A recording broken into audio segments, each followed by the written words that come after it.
Another day, another dollar, another cup of coffee. Anyway, I'm heading out today to change some panels on a garage door. The panels are in, so I'm gonna go pick them up and put them in. The panels I think are costing me around 900 bucks. She also mentioned she needed some remotes and stuff, so I'll make a little bit more on top of that. Talk at you. Okay, I got the door in the garage on the sawhorses. Taking out this door here. If you look up here, the panel looks crinkled here on the outside, it looks worse.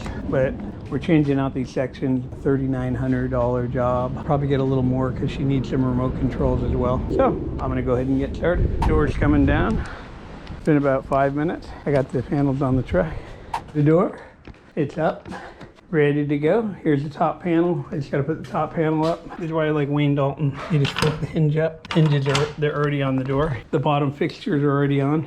In this one here, I am just gonna put the top panel on, shoot all the lags in the door, wrap the cable and wind the spring. The door will open up. After 30 minutes, I'll be out of here. And there's the door going down right there, all lined up again. There it is.